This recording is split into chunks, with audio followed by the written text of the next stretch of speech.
بسم اللہ الرحمن الرحیم۔ السلام علیکم، میں ہوں ایم ایچ نادر، آپ دیکھ رہے ہیں میرا یوٹیوب چینل آسٹرو نیکسٹ۔ یہ ہفتہ کیسا رہے گا؟ میرا یہ ہفتہ ہوگا 5 اپریل سے 11 اپریل کے درمیان۔ تو آئیے شروع کرتے ہیں۔ برج جدی کیپریکارن 5 اپریل سے 11 اپریل کے درمیان۔ جدی والوں کے خانہ مال کا حاکم سیارہ اگرچہ کچھ خاص نہیں ہے، تاہم دیگر سیاروں کی اچھی نظرات کی بدولت مالی طور پہ کچھ بہتری کی امید کی جا سکتی ہے۔ آپ کا سیارہ زحل فکر میں اضافہ لائے گا۔ نفسیاتی لحاظ سے طبیعت میں غور و فکر کا مادہ بڑھ جائے گا۔ زندگی سے پرانی چیزوں اور پرانے خیالات کو دماغ سے باہر پھینک دینے کا خیال آئے گا۔ زندگی کو ازسر نو جائزے کی جانب گامزن ہوں گے۔ ذیچے کا خانہ نمبر 3 انسان کی ذہنی صلاحیتوں سے متعلق ہے، جہاں پہ آج کل سیارہ زحل موجود ہے۔ آپ کا سیارہ زحل اسی خانے میں داخل ہو چکا ہے، اب طویل عرصے یعنی 2.5 سال تک ادھر ہی رہے گا۔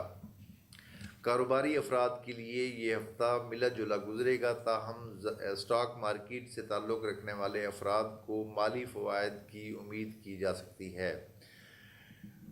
ملازمتی امور میں بہتری رہے گی، تاہم کام بڑھنے کا امکان بھی رہے گا۔ خانہ عشق میں اچھے سیاروں کی موجودگی معاملات محبت کو فروغ لائے گی۔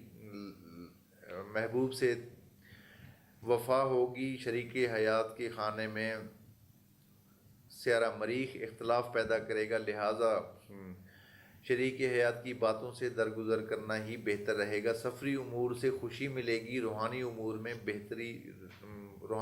بھی بہتر رہیں گے۔ ذاتی صحت کا سیارہ عطارد اچھے سیاروں کے ہمراہ ہے، لہٰذا صحت آپ لوگوں کی اچھی رہے گی۔ اور یہ تھی ہماری آج کی ویڈیو۔ آپ کے سوالات کا اور کمنٹس کا انتظار رہتا ہے مجھے، اور ہمارے چینل کو کسی طرح کی سپورٹ کرنا چاہے تو یہ میرا واٹس اپ نمبر نظر آ رہا ہے، اور اگر کوئی پرسنل ذائچہ بنوانا چاہے تو اس کے لیے date of birth, time of birth, place of birth کے ساتھ رابطہ کر سکتا ہے۔ فرض کریں اگر کسی کے پاس ڈیٹ آف برتھ نہیں ہے یا اوریجنل نہیں سمجھتا تو وہ اپنے ہاتھ کے پرنٹ بھی بھجوا سکتا ہے، اس سے بھی میں گائیڈ لائن دے سکتا ہوں۔ اپنا خیال رکھیے، جلد ملاقات ہوتی ہے۔ اللہ حافظ۔